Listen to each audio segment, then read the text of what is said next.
अभिनंदन करते हैं यशस्वी मुख्यमंत्री जी का, उन्हीं की नगरी में उज्जैनी में जहां वे पधारे हैं अनुपम सौगातों के साथ। और मंच पर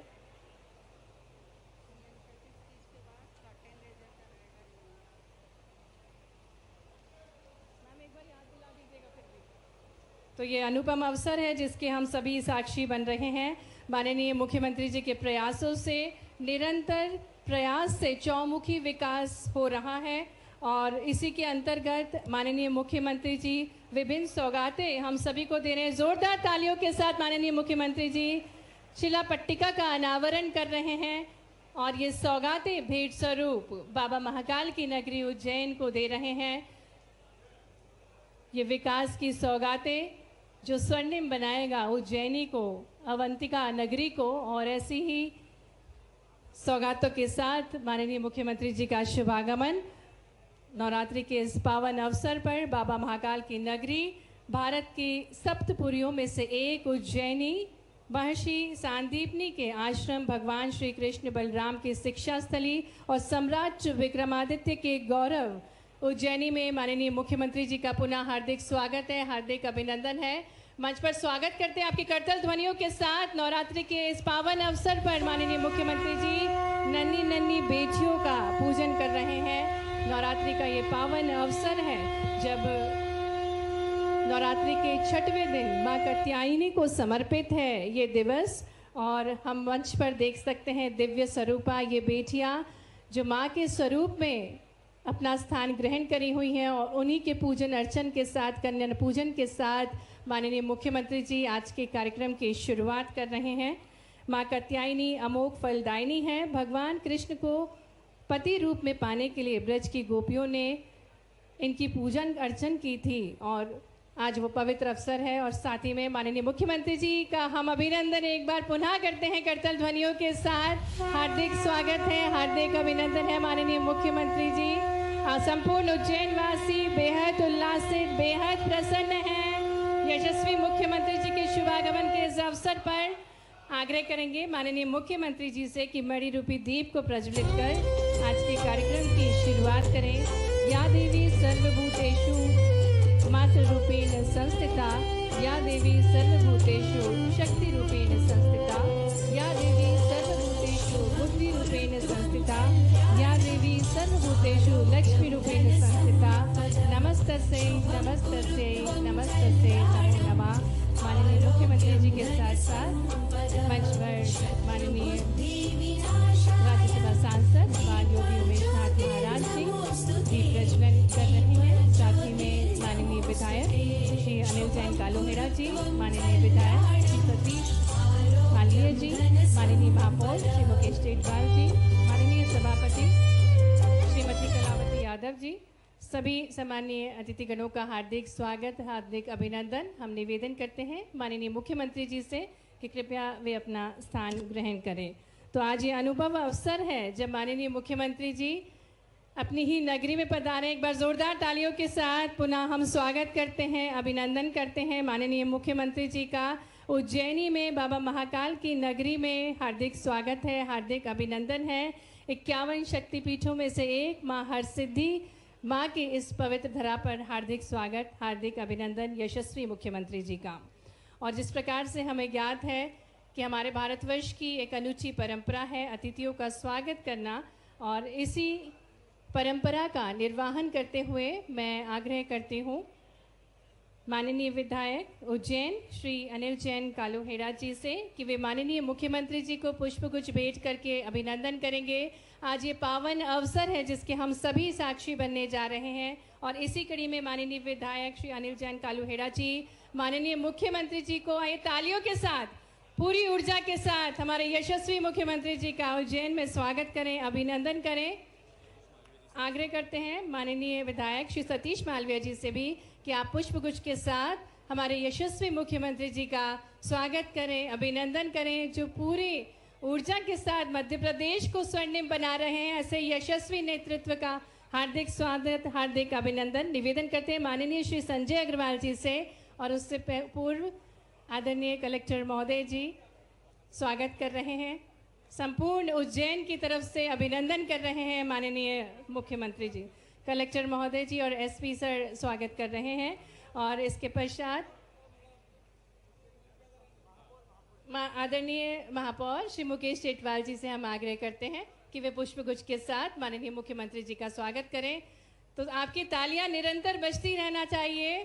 370 करोड़ से अधिक की सौगातें लेकर माननीय मुख्यमंत्री जी हमारे बीच पधारे हैं। निवेदन करते हैं मध्य प्रदेश भवन विभाग निगम से कि अधिकारी गणों से कि आदरणीय राज्यसभा सांसद बाल योगी उमेश नाथ महाराज जी को पुष्पगुच्छ भेंट करके उनका स्वागत करें। महाप्रबंधक श्री अजय श्रीवास्तव जी और उप प्रबंधक निशांत पचौड़ी जी से निवेदन है कि वे माननीय विधायक गणों का भी अभिनंदन करें। आदरणीय विधायक श्री अनिल जैन कालूहेड़ा जी, आपका स्वागत है। माननीय विधायक श्री सतीश मालविया जी, आदरणीय महापौर श्री मुकेश टेटवाल जी, आदरणीय सभापति श्रीमती कलावती यादव जी, आदरणीय जिला पंचायत अध्यक्ष कमला कुंवर जी, आदरणीय जिला पंचायत उपाध्यक्ष श्री शिवानी कुंवर जी, आदरणीय जिला अध्यक्ष श्री संजय अग्रवाल जी, आदरणीय जिला अध्यक्ष ग्रामीण श्री राजेश ठाकर जी, और अब बड़ी माला से शहीद राजा भाव महाकाल मंडल स्वागत करेगा माननीय मुख्यमंत्री जी का। सभी प्रतिनिधि गणों से मैं निवेदन करती हूँ कृपया वे मंच पे पधारें। आदरणीय मुकेश पोरवाल जी, आदरणीय सुरेंद्र मेहर जी, आदरणीय नीलम राजा जी, आदरणीय कुलदीप पंचाल जी, आदरणीय सुषमा बोहरा जी, सभी जनप्रतिनिधिगण और हम सभी करतल ध्वनियों के साथ माननीय मुख्यमंत्री जी का उज्जैनी में स्वागत करते हैं, जिन पर विशेष कृपा है बाबा महाकाल की और विक्रमादित्य सविचार लिए निरंतर मध्य प्रदेश को जो स्वर्णिम बना रहे हैं, ऐसे यशस्वी मुख्यमंत्री जी का पुनः हार्दिक स्वागत है, हार्दिक अभिनंदन है उज्जैनी में। तो आज ये स्वर्णिम पल है जिसके हम सभी साक्षी बनने जा रहे हैं। कई सारी सौगातों के साथ माननीय मुख्यमंत्री जी का शुभागमन। और अब हम निवेदन करते हैं माननीय विधायक श्री सतीश मालवीय जी से निवेदन करते हैं कि वे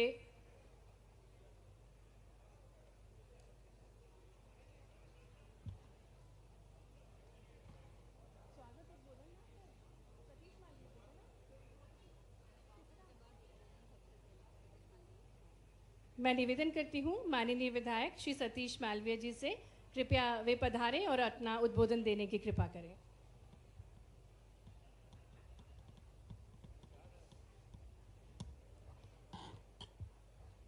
बोलो भारत माता की, बोलो भारत माता की। आवाज नहीं आ रही है और माननीय मुख्यमंत्री जी करोड़ों अरबों रुपए की सौगात इस उज्जैन में दे रहे हैं। एक बार जोर से भारत माता की जय का जयकारा लगाएंगे। बोलो भारत माता की। आज उज्जैन में करीब 369 करोड़ रुपए के विकास कार्यों के भूमि पूजन के इस कार्यक्रम में हम सबके बीच में उपस्थित मध्य प्रदेश के यशस्वी मुख्यमंत्री, जन जन के लाडले नेता और जिनका इस उज्जैन से हर घर से नाता है और इस उज्जैन पूरे मध्य प्रदेश के साथ साथ इस उज्जैन को विकास की दिशा में अग्रसित करते हुए उज्जैन को मेट्रो शहर की गिनती में लाने के लिए निरंतर प्रयासरत ऐसे हमारे यशस्वी मुख्यमंत्री डॉक्टर मोहन यादव जी, एक बार जोरदार तालियों से माननीय मुख्यमंत्री जी का वादन अभिनंदन करें। मुझे मालूम है कि हर व्यक्ति माननीय मुख्यमंत्री जी का स्वागत करना चाहता है, लेकिन एक समय की कमी और व्यवस्था। लेकिन एक बार मैं आप लोगों से कहना चाहूँगा, दोनों हाथ खड़े करके अपने भाव दोनों ताली बजा के माननीय मुख्यमंत्री जी का अभिनंदन जोरदार तालियों से कर्तन ध्वनि से करें। ऐसे हमारे यशस्वी मुख्यमंत्री डॉक्टर मोहन यादव जी। साथ ही उपस्थित राज्यसभा के सांसद और महामंडलेश्वर परम श्रद्धेय उमेश नाथ जी महाराज साहब, साथ ही उपस्थित उज्जैन उत्तर के लोकप्रिय विधायक मेरे भाई सम्मानी अनिल जैन कालूहेड़ा साहब, साथ ही उपस्थित उज्जैन नगर निगम की सभापति दीदी कलावती यादव जी, साथ ही उपस्थित हमारे यहाँ के प्रथम नागरिक और निरंतर जिनके इस महापौर कार्यकाल में ये मानो कि बिना मांगे ही सब कुछ मिल रहा है, ऐसे उज्जैन के यशस्वी महापौर भाई मुकेश टटवाल जी, साथ ही उपस्थित उज्जैन नगर के सम्मानी नगर के अध्यक्ष संजय अग्रवाल साहब, साथ ही उपस्थित पूर्व विधायक हमारे राजेंद्र भारती जी, जिला पंचायत की अध्यक्षा हमारी माताजी दीदी, एक और हमारी बहन शिवानी कुंवर जी, रूप पमनानी जी, जगदीश पांचाल जी, कमल बेरवा जी और खींची जी, उपस्थित सम्मानी मंच, मेरे सामने बैठे समस्त उज्जैन की जन जन, उज्जैन के वो आशीर्वाद दाता जिनके आशीर्वाद से आज हमारे मध्य प्रदेश के अंदर कमल का फूल आप लोगों ने उज्जैन में खिलाया और पूरे भारतवर्ष में मध्य प्रदेश का नाम रोशन करने वाले मध्य प्रदेश के उज्जैन के ही मुख्यमंत्री बनाया। ऐसे मेरे सामने बैठी समस्त वरिष्ठ आशीर्वाद दाता और युवा साथियों, मातृशक्ति। वैसे सब बात माननीय मुख्यमंत्री जी आपके बीच में करने वाले हैं, लेकिन चूंकि मंच से आदेश हुआ है कि मुझे कुछ बोलना है, बोलना तो बहुत कुछ है, लेकिन इतना जरूर कहना चाहूंगा कि उज्जैन की दशा और दिशा बदलने का काम इस उज्जैन की धरती पर अगर शुरुआत हुई है तो सन 2023 के बाद से लगातार इस विकास की गाथा को लिखने का काम मध्य प्रदेश के यशस्वी मुख्यमंत्री जी के हाथों से शुरू हुआ है। मैं पिछले एक कार्यक्रम में था, माननीय मुख्यमंत्री जी ने बड़ी सहजता के साथ एक बात कही थी कि उज्जैन के अंदर एलिवेटेड रोड बनेगा, उज्जैन के अंदर मेट्रो रेल आएगी, उज्जैन के अंदर अन्य प्रकार के विकास कार्य होंगे, यानी कि मेट्रो ट्रेन अलग चलेगी, एलिवेटेड रोड अलग रहेगा, नीचे का रोड अलग रहेगा। हम कभी कभी सोचते हैं कि मुंबई कोई गया है, कोई चेन्नई गया है, कोई कलकत्ता गया, कोई दिल्ली गया है, तो जब हम पहली बार जाते तो विचार करते थे, कई सारे लोग ऐसे जिसमें मैं भी एक व्यक्ति हो सकता हूं कि मैं भी जब पहली बार गया होगा तो देखा होगा कि सिर्फ हमने तो रोड देखे थे, और रोड भी कौन से देखे थे, खड्डे वाले रोड देखे थे। रोड भी कौन से देखे थे, 12 से 15 फीट के रोड देखे थे, हमने सिर्फ यही देखा था। लेकिन अब बड़े शहरों में जाते थे तो हम कल्पना करते थे कि हमारा शहर कब होगा, हमारा प्रदेश ऐसा कब विकसित होगा। लेकिन वो सपने को दूर करने का काम, सपने को पूरा करने का काम अगर कोई कर रहा है तो मध्य प्रदेश के यशस्वी मुख्यमंत्री डॉक्टर मोहन यादव जी कर रहे हैं। ये वो उज्जैन है। मैं तो आपको कहना चाहता हूं, यहाँ पर कई सारे पत्रकार बंधु बैठे हुए हैं, उनसे भी कहना चाहता हूं कि यादों में सहेज के इस उज्जैन को आज रखना चाहिए कि इस उज्जैन की आज की वर्तमान परिस्थिति क्या है, और एक साल के बाद डॉक्टर मोहन यादव जी के नेतृत्व वाली सरकार के बाद, विकास के बाद इस उज्जैन की दिशा और दशा बदलने का काम जो होगा उसके उस समय की स्थिति क्या रहने वाली है, ये सब हम आने वाले समय में देखने को हम लोगों को मिलेगा। आज का जो उज्जैन है उसको आप कल्पना भी नहीं कर सकते हो। मैं कहना चाहता हूं माननीय मुख्यमंत्री जी कि आपकी जो दूरदर्शिता है, आपका जो विजन है, कोई इस बात को नहीं समझ सकता। लोगों को जरूर लगता है कि हमारे यहाँ पे रोड निकालने से क्या फायदा, हमारे यहाँ करने से क्या फायदा, लेकिन मैं कहना चाहता हूं मित्रों, डॉक्टर मोहन यादव जी की दूरदर्शिता को आपको समझना पड़ेगा। डॉक्टर मोहन यादव जी की वो दूरदर्शिता है कि इस उज्जैन को मेट्रो शहर में सम्मिलित करने का उन्होंने जो बीड़ा उठाया है उसका लाभ भी हम सब लोगों को ही मिलने वाला है, उज्जैन वासियों को मिलने वाला है। चाहे उद्योग के माध्यम से हो, चाहे विकास के माध्यम से हो, चाहे बिजनेस व्यापार के माध्यम से हो, चाहे कृषि के क्षेत्र के माध्यम से हो, चाहे किसी भी प्रकार से इस प्रकार के जो विकास कार्य होते हैं तो लगातार उसकी समृद्धि होती है, उस शहर की समृद्धि होती है, शहर के आसपास के लोगों की समृद्धि होती है, जिले की समृद्धि होती है, उससे कई लोगों का जीवन यापन होता है। निश्चित ये दूरदर्शिता माननीय मुख्यमंत्री जी मैं आपको धन्यवाद देना चाहता हूं। आज का दिन भी बड़ा शुभ दिन है। माननीय मुख्यमंत्री जी आपके बीच में बोलने वाले हैं, लेकिन मैं भी एक बात जरूर कहना चाहूंगा। माननीय मुख्यमंत्री जी, आपने जो SP, collector, commissioner, IG, DIG और समस्त विभाग के लोगों को एक ही स्थान पर बिठाने का जो आपने काम किया है, निश्चित ही हम आपको उसके लिए धन्यवाद ज्ञापित करते हैं। क्योंकि बरसों पुराना जिस प्रकार से माननीय मुख्यमंत्री जी आपको बताएंगे कि आज से 1935 के लगभग कहां पर कलेक्ट्रेट हुआ करता था और 1935 के बाद कलेक्टर कहां चले गया, क्योंकि वो किसी महल में किसी पैलेस पे चले गया था। लेकिन जिसकी सुविधा के लिए, जनता की सुविधाओं के लिए एक ही छत के नीचे कोई भी अगर दुख दर्द वाला आए, कोई पीड़ा लेकर आए तो उसको अलग अलग भटकना नहीं पड़ेगा, उसको कहीं दूर जाने की जरूरत नहीं है, उसको एक ही छत के नीचे सभी प्रशासनिक अधिकारी मिलेंगे। इसका लाभ पूरे उज्जैन जिले ही नहीं पूरे संभाग के लोगों को मिलने वाला है, जिसका आज हम लोगों ने भूमि पूजन किया है। एक बात और कहना चाहता हूं कि माननीय मुख्यमंत्री जी ने लगातार जब जब भी मुख्यमंत्री जी ने उज्जैन की धरती पे कदम रखा है, जब जब भी उज्जैन में वो आते हैं तो मुझे लगता है कि कुछ न कुछ यहाँ पर उज्जैन वाले को दे के जाते हैं। और अगली बार जब वो आते हैं, जब तक वो काम 40-50% पूरा होता हुआ मूर्त रूप लेता हुआ दिखता है। इसलिए डॉक्टर मोहन यादव जी के लिए जोरदार तालियों से उनका अभिनंदन करें। निश्चित ही बहुत ज्यादा कुछ नहीं बोलते हुए इतना जरूर कहना चाहूंगा कि मध्य प्रदेश के सभा सांसद परम पूज्य उमेश नाथ जी महाराज साहब, माननीय विधायक श्रीमान अनिल जैन कालोहेड़ा जी, माननीय विधायक सतीश मालवी जी, माननीय जिला पंचायत अध्यक्ष जी, माननीय महापौर जी, माननीय कलावती बहन सभापति, माननीय उपाध्यक्ष जिला पंचायत, इस अवसर पर हमारे वरिष्ठ नेता पूर्व विधायक राजन भारती जी, एक हमारे वरिष्ठ सबके पूरे मंच के जिनके घर के अंदर ही कलेक्ट्रेट बन रहा है, ये मान लो रूपम नानी जी, आपका भी स्वागत अभिनंदन। मंच पर विराजमान हमारे महामंत्री त्रय जगदीश पांचाल जी, कमल बेरवा जी, आनंद सिंह खींची जी, जिला अध्यक्ष संजय अग्रवाल जी, संजय अग्रवाल दूसरे हैं क्या? मैं भूल गया, महामंत्री का नाम पहले लिया इसलिए। इस अवसर पर हमारा पूरा मंच मुकेश से लेकर के यहाँ की पार्षद और सारे पार्षद, MIC के सभी सदस्यगण, सभी पदाधिकारीगण, मंच के सामने बैठे हमारे सारे वरिष्ठ, आप सबको दोनों हाथ जोड़ के प्रणाम करता हूँ, आपका अभिनंदन करता हूँ। या देवी सर्वभूतेषु शक्ति रूपेण संस्थिता नमस्तस्यै नमस्तस्यै नमस्तस्यै नमो नमः। ये आनंद का दिन है, शक्ति के सृजन का समय है।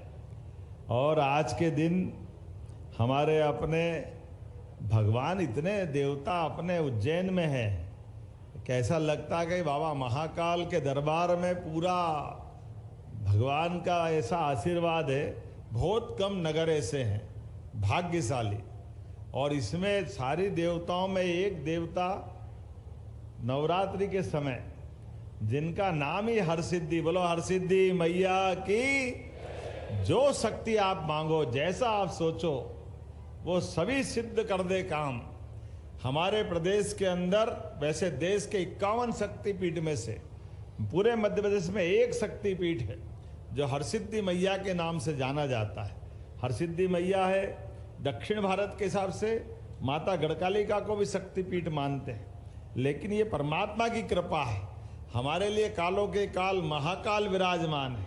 हमारे बीच में ग्रह नक्षत्र का आधार पर कब जब सौर मंडल की स्थापना हो रही होगी तो पृथ्वी पे एक बड़ा उल्कापात हुआ और यहाँ से टूट के मंगल नवग्रह का हिस्सा बना, लेकिन वो घटना टूटने वाली जहाँ है वो हमारी बाबा महाकाल की नगरी अवंतिका, इसलिए पृथ्वी पुत्र मंगल कहलाता है। ये अतीत की वो और गौरवशाली इतिहास की कहानी भी, जिसके कारण से मंगल को प्रसन्न करने के लिए दुनिया में कहीं जाने की जरूरत नहीं, सबका पता ठिकाना अवंतिका है, उज्जैनी है। जब मैं ये सारे गौरव गाथा की बात कर रहा हूँ तो आज इस अवसर पर यहाँ हम जब भूमि पूजन कर रहे हैं तो ये हमारा, कभी सोचा था हमने, पुराना कलेक्ट्रेट उज्जैन का जो कोठी पैलेस था उसका पुराना वाराना कलेक्ट्रेट कहाँ था? तो पुराना कलेक्ट्रेट रिगल टाकीज के उस नगर निगम के पुराने भवन में था। एक समय ऐसा आया, अंग्रेजों ने उज्जैन में रेसिडेंसी खोलना चाहिए। सिंधिया महाराज ने कहा कि ये गलत होगा, उनको देना नहीं था, तो उनकी कोठी भवन ये बना तब से कोई कारण से खाली था। तो रातों रात सामान भर भुरा के तांगे वांगे उस समय रेलगाड़ी से पूरा कलेक्ट्रेट उठा करके अपने वर्तमान के कोठी पैलेस में पहुंचाया था। ये लगभग 90 साल पुरानी बात है, लेकिन समय पलटता है वापस। ये हमारा फ्रीगंज क्या धूमधाम से कलेक्ट्रेट का आज भूमि पूजन कर रहा है। जोरदार अभिनंदन करें नए दौर के नए समय के लिए। अनिल जी ने सब बोला, लेकिन मुद्दे की बात अनिल जी भूल गए। सतीश जी, अनिल जी, अब अपने को विधानसभा में फार्म भरना है तो वहां पैदल पैदल दूर जाने की जरूरत नहीं पड़ेगी, घर के पास ही फार्म भरे, यही जुलूस घुमाओ फ्रीगंज में, यही कलेक्ट्रेट आ जाओ, इससे अच्छा क्या आनंद है। ये भी तो ये कलेक्ट्रेट का हमने को लाभ मिलेगा कि नहीं मिलेगा। सबको टेंशन पालते, यहाँ से जाएंगे कैसे जाएंगे, भीड़ कैसे ले जाएंगे, कहाँ जाएंगे कैसे जाएंगे, कहीं जरूरत नहीं झंझट की, घूमते घामते। और हमारे लिए भी सौभाग्य की बात है। अब देखो अपने यहाँ बदलते दौर में संभाग का कार्यालय हमारा है, संभाग और जिले के कार्यालय अलग अलग बनेंगे। जिले के कार्यालय की महत्ता जिले की, संभाग के कार्यालय की महत्ता संभाग की, और एक धर्मस्व और संभाग का साथ सिंहस्थ का कार्यालय भी। तीनों कार्यालय अपने सबके आंखों के सामने कितने प्रकार की सुव्यवस्था स्थापित हो रही है। आप बताइए कब अपना संभाग बना? 1980 में। लेकिन संभाग आयुक्त तो बैठते अपने कलेक्ट्रेट में, और उस कलेक्ट्रेट में संभाग आयुक्त और कलेक्टर दोनों बैठते थे। लेकिन वास्तव में संभाग का कार्यालय मतलब आईजी भी वहां बैठे, डीआईजी भी वहां बैठे, सभी प्रकार के अलग अलग कार्यालय जितने संभाग लेवल के उनकी एक बिल्डिंग होना चाहिए, और कलेक्ट्रेट की एक बिल्डिंग होना चाहिए जिसमें कलेक्टर भी बैठे, एसपी भी बैठे, सभी जिले के सारे अधिकारी बैठे। लेकिन इसके अभाव में क्या होता था, आईजी साहब को घर से कार्यालय चलाना पड़ता था, डीआईजी साहब वो यातायात थाने के पास से कार्यालय चलाते थे, एसपी साहब कंट्रोल रूम में बैठते थे। ये जो जगह जगह चलती थी व्यवस्था, इसको इंटीग्रेटेड रूप से जिला कार्यालय जिले का होना चाहिए, संभाग कार्यालय संभाग का होना चाहिए, सारे अधिकारी कार्यालय में बैठना चाहिए। ये होना चाहिए कि नहीं होना चाहिए? आज के इस अवसर पर यह सिस्टम हम बना रहे हैं कि हमारे अपने जिस लेवल के जिस स्तर के अधिकारी हैं वो अधिकारी एक ही जगह बैठे। और इससे अच्छी बात क्या है, यहाँ इसी माधवनगर थाना था पुराना, यहाँ पुलिस कॉलोनी थी हमारी, ये इतनी बड़ी जगह कि हमारे सारे मित्र कह रहे थे कि हमने देखा इतनी बड़ी जगह थी क्या फ्रीगंज में, पता ही नहीं चल रहा। खाक में छोरा गांव में ढिढोरा, जोरदार ताली बजाओ। ये तो आनंद अपने को निगाह से लाना पड़ता है, कहाँ से निकलेगा? सब मिल जाएगा, जहाँ चाह वहाँ राह। और आप भी तो अपने बीच में और बड़ी संभावना भी छिपी हुई है, लेकिन आज मैं उस पर बात नहीं कर रहा हूँ। आज तो जो हो रहा है इसका मॉडल भी इतना अच्छा बन रहा है कि जो हमारी पार्लियामेंट बनी नई, वर्तमान की लोकसभा, जोरदार ताली बजाओ माननीय नरेंद्र मोदी जी के लिए, श्रीमान नरेंद्र मोदी जी के नेतृत्व में। आज़ादी के पहले अंग्रेजों के जमाने की पार्लियामेंट हमारे सामने, जब अपने आज़ादी के बाद के प्रतिमान चाहिए, हमको मान सम्मान के साथ निगाह चाहिए, तो हमारी अपनी पार्लियामेंट होना चाहिए। नहीं तो अंग्रेज कह देंगे हमारी बनाई बिल्डिंग में तो आप लोकसभा चला रहो। कितना टाइम चला गया, कांग्रेस के लोगों को सूझ नहीं पड़ी, और मोदी जी ने इतने कम टाइम में कितना बदलाव कर दिया। अपनी खुद की लोकसभा और वहीं पे पास में सभी व्यवस्था के लिए अब नया अपने हिसाब से सारे अधिकारियों के भवन, पीएम हाउस से लेकर के उपराष्ट्रपति भवन तक, तो ये सारे प्रतिमान आप बताओ, आंखों के पट्टी अंग्रेजों के काल से न्याय करेंगे, और न्याय करने में न्याय की देवी की आंख में पट्टी बंधी, हाथ में तराजू पकड़ाई। अब आप बताओ, जिसके हाथ में तराजू है, आंख में पट्टी, वो न्याय करेगी कैसे? ये पद्धति तो हमारी हो नहीं सकती है, ये कैसे हो सकती है? आंख जिसकी बंद है वो न्याय करने की कल्पना करे, लेकिन न्याय करने के लिए ये कल्पना विदेश की हो सकती है, अपने देश की तो नहीं हो सकती। इसलिए न्याय संहिता बना करके यशस्वी प्रधानमंत्री ने जब नए कानून के नए नियम लागू करने का काम किया, तो मुझे इस बात की प्रसन्नता है, सबसे पहले चीफ जस्टिस ऑफ इंडिया ने उसकी पट्टी खोलने का काम करा, न्याय की मूर्ति की, उस देवी की प्रतिमा की, कि आंख खोलकर न्याय होना चाहिए। ये पद्धति हमारे यहाँ, इसलिए एक नहीं ऐसी कई सारी चीजें हैं। लेकिन उस लोकसभा के साथ बात कर रहा था, तो लोकसभा से जोड़ के बात करूंगा। लोकसभा का जो वर्तमान का मॉडल है, वो मॉडल हमारा एक तरह से ये यहाँ का कलेक्टर का मॉडल भी बनेगा। मैं जोरदार अभिनंदन करना चाहूंगा इस माध्यम से। उज्जैन भी लोकतंत्र की धरती है। 2000 साल पहले सम्राट विक्रमादित्य ने शकों को, विदेशी हमलावरों को खदेड़ने का काम दुनिया के सामने किया, तो वो गौरव धरती उज्जैन है, अवंतिका है। हमें इस बात का गर्व है।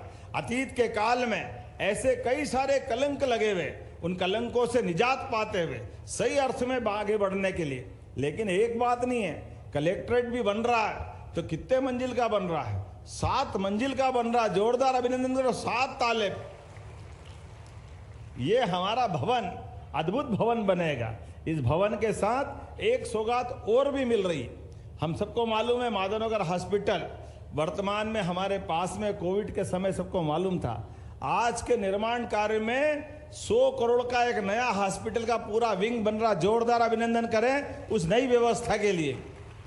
इस बदलाव के साथ आज उससे आगे बढ़ते हुए अलग अलग ब्रिज बन रहे हैं। अब तो छिपराजी पे इतने ब्रिज बनेंगे, 14 ब्रिज बनने वाले हैं। आज अगर मैं ब्रिज की बात कर रहा हूं तो आप अंदाज लगा लो, काल भैरव के पास अभी जो ब्रिज बना है गढ़कालिका के पास वाला, उसके ठीक पास में एक और ब्रिज बनने वाला है। जोरदार अभिनंदन करो। अनिल जी वो भी उत्तर और घटिया दोनों को मिलाने वाला है। दोनों विधायक जी बैठे हैं, दोनों के लिए जोरदार ताली बजाओ। उधर सामने आपका गांव आ गया, इधर इनका गांव आ गया। कमेंट किनका, अपना कि इनका? और आप इधर वाला का, इधर आपका है और शिप्रा जी बीच में हमारी। चलो कोई बात नहीं, जोरदार ताली बजाओ। दोनों किनारे के बीच में माँ छिपरा जी का किनारा, और एक अकेला वो नहीं, लाल पुल के पास में भी डाउन स्ट्रीम में एक छोटा पुल, बड़े पुल, दोनों के बीच में। अब छोटा पुल डूब जाता तो वो रास्ते ही बंद हो जाता था। वापस एक नया 4 लेन बन रहा है। जोरदार अभिनंदन। छोटे पुल के पास में भी एक ब्रिज सीधा बन रहा है। अब छोटा पुल डूबे तो डूबे, कोई बात नहीं, अपन सब तीरते हुए नहीं जाएंगे, बारिश रोड पर से निकल जाएंगे। बड़े पुल के बराबरी का एक नया ब्रिज बनने वाला है, कार्तिक चौक से मिलाते हुए। अब सामने जाने हो सीधे सदावल बड़नगर रोड, आगे जितनी दूर जाना हो वो हमारे पास एक नया समानांतर ब्रिज बन जाएगा। इससे आगे बढ़े फिर लाल पुल के पास आ जाओ, लाल पुल के पास भी एक 4 लेन ब्रिज बन रहा है। जोरदार अभिनंदन करो इस बात आने जाने के लिए। और आगे बढ़ो, थोड़ा सा गौघाट के पास चलोगे तो ये जो सीधा सॉलिटेयर होटल के पास से MR10 के आगे से वो कौन सा वाला रोड आ जाएगा, भूलिए। कितने सारे रोड बन रहे, कितने ब्रिज बन रहे। जोरदार ताली बजा। एक सावराखेड़ी के पास से, ये जो जंतर मंतर के पास से होता हुआ एक नया ब्रिज आएगा, और ये आगे जाकर जुड़ेगा कहां से? ठेठ एक ग्रीन एक्सप्रेस वे बन रहा चिंतामण के पास से होता हुआ पीछे की तरफ से गोंदिया होकर के इंदौर तक का। आप बताओ, अपने उज्जैन में आज से 2004 के पहले इंदौर उज्जैन का 2 लेन भी बड़ी मुश्किल से लाले पड़ते थे, लेकिन आपने 2008 में अपनी सरकार के माध्यम से 4 लेन बना था, और अब 6 लेन बन रहा। जोरदार अभिनंदन करो। ये 6 लेन जो पुराना है उसको और उन्नत कर रहे हैं, और इससे आगे बढ़ करके एक नया पूरा रोड बनने वाला है। एक जैसे अमलदास के पास का आपने बता ही दिया है, और मेट्रोपॉलिटन सिटी तो बनी ही रही है, बन गई कानून के हिसाब से। जोरदार अभिनंदन करो। आप सब महानगर की श्रेणी में आ गए। अब हमारी श्रेणी में कोई कमी नहीं है। और आगे मेट्रो भी आ रही, मेट्रो भी ऐसी आ रही कि धूमधाम से आएगी। मेट्रो की 3 बत्ती चौराहे के वहां से आगे से वहां आगे चले जाओ तो अपना महामृत्युंजय द्वार है, उस द्वार के वहां से 2 हिस्से। कलेक्टर साहब ऐसे ही है ना, कहाँ गए कलेक्टर? ऐसे ही है ना, एक रास्ता सीधा उधर से लाएगा तो रेलवे स्टेशन के नीचे से मेट्रो, ऊपर भी रेल नीचे भी रेल, तीतर के 2 आगे तीतर, तीतर के 2 पीछे तीतर, रेल भी नीचे ऊपर भी रेल। किधर किधर निकालेंगे? क्या समय आया उज्जैन का, देखो तो सही। नीचे रेल चल रही है, रेल से नीचे से लिफ्ट में ऊपर आ जाओ, जिसको कहीं आगे पीछे जाना वो निकल जाए, और पीछे और ऊपर जाओ तीसरे पे तो एलिवेटेड रोड आ रही है 4 लेन बनते हुआ। अब अपना इंदौर गेट से हॉस्पिटल चौराया होते हुए इंदिरा नगर चौराहे तक मकोड़े आम पुराना 4 लेन ऊपर भी 4 लेन नीचे भी। मंडी में जिसको जाना आना, व्यापार व्यवसाय करना, फाजलपुरा से लेकर कोयला फाटक तक, नीचे हॉस्पिटल किसी को जाना, कोई डिस्टर्ब नहीं होगा। ऊपर भी 4 लेन चलता रहेगा। निकास चौराहे से भी सीधा इंदौर गेट तक ऊपर ब्रिज। फवारा चौक के व्यापारियों को गाड़ी घोड़े चाहिए, कुछ सामान लाना देना हो, पूरे समय ऊपर भी ट्रैफिक चलेगा। नीचे सवारी निकलो कि गणेश चतुर्थी का जुलूस निकलो, ऊपर ट्रक भी निकलते रहेंगे, नीचे अपने भी जुलूस निकलते रहेंगे। जोरदार अभिनंदन करो। बदलते दौर का बदला समय, कितने प्रकार से क्या क्या हो रहा है आप अंदाजा लगा लो। मेट्रो ट्रेन आ रही इंदौर से सीधे उज्जैन तक आएगी। इधर से आप जाओ 3 बत्ती चौराहे से बगल में से, यहाँ से भी इधर मेट्रो ट्रेन आने वाली है। अपने जिस वर्तमान के समय में यशस्वी प्रधानमंत्री के नेतृत्व में ये जो PM मित्र पार्क, जहाँ आज़ादी के पहले कई सारे कारखाने थे उज्जैन में जिनको मिल कहते हैं, कॉटन मिल, उन काटन मिलों में बड़े पैमाने पर उद्योग धंधे चलते थे। लेकिन आज विक्रम उद्योगपुरी में इतने देश के तो छोड़ो, विदेश से भी England, Germany, Japan, Korea, Singapore, Bharat की सभी बड़ी बड़ी कंपनियां, सबके कारखाने उज्जैन में चल रहे हैं। जोरदार अभिनंदन करो। और उज्जैन में क्या, मध्य प्रदेश में कई जगह चल रहे हैं। कहां की कंपनियां हैं, वो सारी कंपनियों की फैक्ट्री अपने यहां चल रही। इसलिए रोजगार के अवसर भी पूरे, अच्छे विद्यार्थी पढ़े तो विक्रम विश्वविद्यालय का नाम भी सम्राट विक्रमादित्य विश्वविद्यालय कर दिया गया है। जोरदार अभिनंदन करो। सम्राट विक्रमादित्य काल का गौरवशाली अतीत हमारा रहा है, इसलिए वो सारी चीज ला रहे हैं। स्नान के लिए भी माननीय विधायक जी ने बता ही दिया, 29-30 किलोमीटर के घाट है दोनों तरफ से। मर्जी आए जहां नहा लो। अपन छिपरा परिक्रमा करते थे, अब छिपरा परिक्रमा से भी और थोड़ा आगे निकाल दिए, हामूखेड़ी के तरफ से। इधर से आप जहां मर्जी आओ स्नान करो। छिपरा जी तो हमारी है, लेकिन इस छिपरा जी के किनारे घाट पे स्नान करने के लिए बड़े पैमाने पे जो सिमस्त में परेशानी आती थी, वो परेशानी से निजात दिलाते।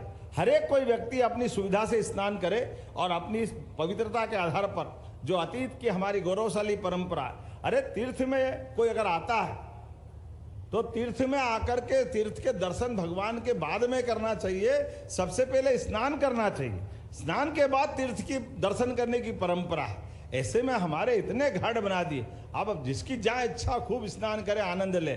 मैं आज के इस अवसर पर जब आपसे बात कर रहा हूं तो इतनी सारी बातों के बीच ये जरूर बता रहा हूं कि इन सारे कामों की अच्छी क्वालिटी से बनने की जवाबदारी हमारी और आप सबकी है।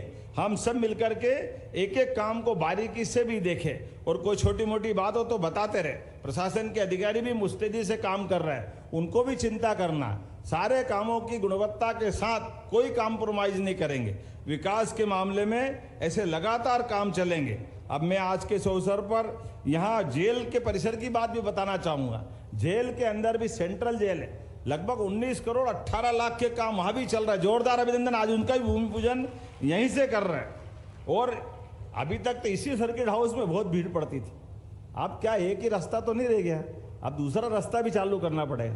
तो एक रास्ता तो यहाँ चलेगा, यहाँ सर्किट हाउस रहेगा, और एक आपका अनिल जी उत्तर में भी बना रहा है, ये मुरलीपुरा के पास वहाँ भी सर्किट हाउस बन रहा है, उसका भूमि पूजन भी आज हो रहा है। जो जिधर आए उधर रुक जाए। अपने पास तो मेहमानों के आने जाने के रास्ते ऐसे होना चाहिए। अपनी सारी सुविधा तो ऐसी है, इधर भी हो तो इधर, उधर हो तो उधर। आज अपने बीच में ऐसी कई सारी चीज़ों की बहुत सारी सौगातें मिलती जा रही है। मेरी अपनी ओर से जब मैं आपसे बात कर रहा हूँ तो पंचकोशी कैसे भूल सकते। पंचकोशी 118 किलोमीटर की, वो सिमस्त में भी पंचकोशी आती। ऐसे में पंचकोशी के सारे पड़ावों पर 6 ही पड़ावों पर, जिसमें सतीश जी 3 तो आपके ही क्षेत्र में आते हैं। जोरदार अभिनंदन करें। 14 करोड़ 52 लाख की लागत से सारे पंचकोशी में भी निर्माण कार्य कराए जाएंगे। कोई सा वो काम ऐसा बाकी रहने वाला नहीं है जिसकी भविष्य में जरूरत पड़ेगी और अभी नहीं होगी। मैं बोलने के लिए तो बहुत देर तक और बहुत सारी बातें बोल सकता हूँ, लेकिन जब मैं आपसे बात कर रहा हूँ तो समय की भी सीमा है। लेकिन आज केवल यहाँ की बात नहीं, हमने अकेले सिमस्त में उज्जैन में काम नहीं कर रहे। उज्जैन के साथ साथ अपने उज्जैन के सारे संभाग के जिलों में और इंदौर के भी जिलों में, चाहे खंडवा हो, खरगोन हो, इंदौर हो, देवास हो, उज्जैन हो, मंदसौर हो, ये सारे संभाग में, यहाँ तक कि भोपाल से ट्रैफिक आएगा तो सिमस्त में भोपाल से भी काम करते करते सभी प्रकार के यात्रियों की व्यवस्था हम कर रहे हैं। और केवल यहाँ नहीं, हमारे धार्मिक पर्यटन को बढ़ावा देते हुए हमारे सारे देवस्थान, चाहे सलकनपुर की मैया हो, मैयर की मैया हो, ओरछा के राजा राम हो, सारे देवस्थान, दतिया की पीताम्बरा पीठ हो, नलखेड़ा मैया की हो, इस दरबार हो, हर स्थान पर पर्याप्त धनराशि देते हुए सारे क्षेत्रों में समान रूप से, और केवल देवस्थान नहीं, वेलनेस सेंटर के लिए भी धार्मिक पर्यटन के साथ साथ आयुर्वेद और एलोपैथिक, इनके साथ मिलाकर मेडिसिटी बनाने का काम तो आपने देखा ही होगा। इतनी बड़ी बड़ी क्रेन तो पहली बार देख रहा हूं उज्जैन में। क्या बिल्डिंग बन रही है, बंबई में बन रही। जोरदार अभिनंदन करो अपने सबके सामने। और फ्रीगंज का ब्रिज तो अपनी जगह है, मालूम पड़ा एक ब्रिज और उसके समानांतर बन रहा। तो आने जाने के लिए समान रूप से जितने काम हो सकते हैं वो सारे काम कर दिए। और जो काम कंप्लीट हो रहे हैं, हमारे यहाँ साइंस सिटी से लगा करके अपने कई प्रकार के और काम चल रहे हैं। लेकिन आज ही आपने समाचार पत्रों में पढ़ा होगा, अब तो हमारे बीच एविएशन के माध्यम से एयरपोर्ट और आकाशवाणी की सौगात तो मिल ही रही है, जोरदार अभिनंदन करो। दोनों की हमारी काफी प्रक्रिया आगे बढ़ गई, लेकिन उससे आगे बढ़ गए उज्जैन से हेलीकॉप्टर सुविधा केवल उज्जैन नहीं, 3 सेक्टर में पूरे प्रदेश को डिवाइड किया। इंदौर, भोपाल, ग्वालियर, जबलपुर, हमारा इधर महाकौशल का बेल्ट, लेकिन हेलीकॉप्टर सर्विस से पर्यटन विकास निगम के माध्यम से जो व्यक्ति आना जाना चाहेगा, एक स्थान में एक देवस्थान से दूसरे स्थान तक, उज्जैन, ओंकारेश्वर, महाकालेश्वर, भोपाल, किसी को जबलपुर से बांधवगढ़ या पेच पन्ना जाना हो, रीवा या जबलपुर जाना हो, ऐसे कई प्रकार की सौगातें लगातार दे रहे हैं। जब हेलीकॉप्टर बात कर रहे हैं तो ताली भूज के आप ऊपर घूमने लग गए, कहाँ जाना है? ताली मत भूलो भाई, ये भी याद दिलाओ, आपको सौगात दे रहा हूं। तो ये उज्जैन से आने जाने के सारे मार्ग उज्जैन ही पूरे प्रदेश के लिए एक के बाद एक इन सौगातों को लेते जा रहे हैं। मेरी अपनी ओर से एक बार फिर आपका स्वागत, अभिनंदन है। और ये सारे सौगातें हम किसके लिए कर रहे हैं? हम इसलिए कर रहे हैं कि उज्जैन के लिए नहीं, मध्य प्रदेश केवल मध्य प्रदेश के लिए नहीं, देश का सम्मान बढ़ाने में हमारा राज्य कदम से कदम मिला के चलेगा। मध्य प्रदेश और दुनिया का सबसे बड़ा मेला सिम्मस्त है। ऐसे में सबसे बड़े मेले की अगर हम बात कर रहे हैं तो सबसे बड़े मेले के लिए विश्व के सबसे बड़े मेले में से सिम्मस्त एक बड़ा मेला होता है। ऐसे बड़े मेले में हमारी गौरवशाली परंपरा है कि हमारे यहाँ जो लाखों करोड़ों लोग आने वाले, 30 करोड़ 40 करोड़ जितने लोग आएंगे, किसी को कोई आने जाने रहने सहने में कोई कष्ट नहीं हो और काम इतने अच्छे हो कि सिंहस्थ के पहले भी और सिंहस्थ के बाद में भी काम आते रहे। यही प्रयास हमारा है पूरे प्रदेश के अंदर। ऐसे ही सारे कामों को लेके चल रहे हैं जो दूरगामी दृष्टि से लंबे समय तक एक एक रुपया लगाया हुआ सरकारी पैसा सबकी सुविधा में काम आता रहे, कोई पैसा बिगड़ना नहीं चाहिए। ये हमारी सबकी जवाबदारी। जब मैं आपसे बात कर रहा हूं तो 2 दिन पहले, यद्यपि हमारी सरकार को लगभग 1.25 साल हुए हैं, लेकिन हमने कई प्रकार के और काम किए जो किसानों के हित में है। खास करके याद करो, पिछली बार जब हमारी सरकार बनी थी तो हमने कहा था कि हम भावांतर या हमने बोनस की बात करी गेहूं में, तो एमएसपी पे गेहूं था 425 रुपए, 2425 रुपए क्विंटल का, और हमने 250 का बोनस अपनी सरकार के माध्यम से दिया। इधर गेहूं बेचा, उधर 15-20 दिन महीने भर में उनके खाते में पैसे आए। ये हमारी सरकार है, जो कहते वो करके दिखाते। सारा बोनस अपने अपने किसानों के खाते में पहुंचाया। हमने धान के ऊपर बोनस की बात कही थी। धान का बोनस पिछले 8 दिन पहले मैं स्वयं बालाघाट से गया था और सारे 6.5 लाख किसानों के खाते में धान का बोनस भी हमने भेजा है।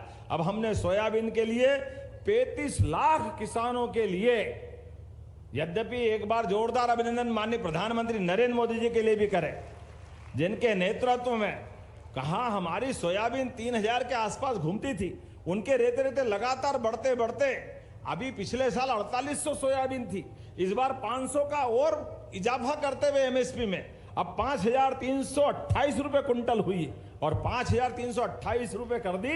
लेकिन हमने इसमें और छूट दे दी।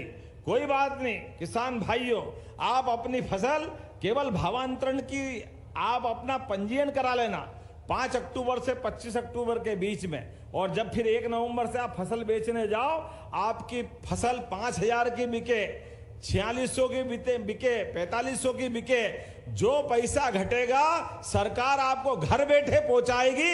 ये हमारी योजना, हमारे पास पैसे की कोई कमी नहीं। जो लगाए 700 रुपए कुंटल, 800 रुपए कुंटल, उनके खाते में पैसा हम पहुंचाएंगे, क्योंकि हमारा कमिटमेंट है किसानों को उनकी अपनी फसल की कीमत जरूर मिलना चाहिए। ऐसे एक नहीं बहुत सारी योजना मैं बता सकता हूं, लेकिन आज आखिरी बार तो नहीं आया, अगली बार फिर आना है। आना के नहीं आना है, धूमधाम से आना है। आप सबसे निवेदन है, ऐसे विकास के काम में बार बार साक्षी बनते रहिए। और अपने यहाँ अभी वापस दशहरे के अवसर पर धूमधाम से महाकाल बाबा की सवारी आएगी। जोरदार अभिनंदन करना बाबा महाकाल महाराज की। बाबा महाकाल की कृपा से उज्जैन के दिन बदले हैं, सब प्रकार की चीजें बदलती जा रही। ऐसे में बाबा महाकाल के महालोक के बाद उज्जैन ने करवट बदली है।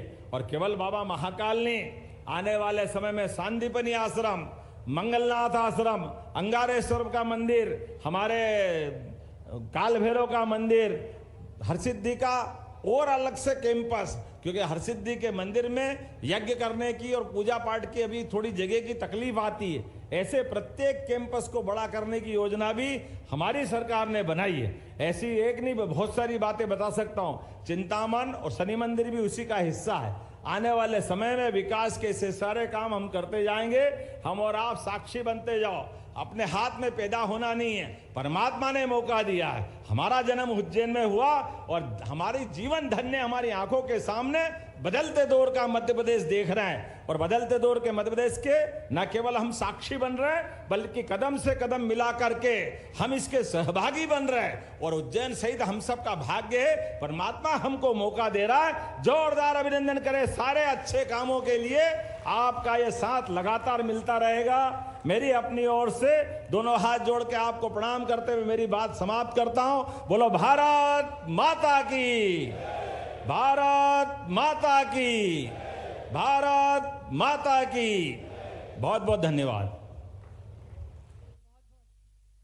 बहुत बहुत धन्यवाद माननीय मुख्यमंत्री जी। सौगातें लगातार, विकास लगातार। और हम आभार प्रदर्शन के लिए निवेदन करते हैं जिला अध्यक्ष श्री संजय अग्रवाल जी से कि वे आभार प्रस्तुत करें।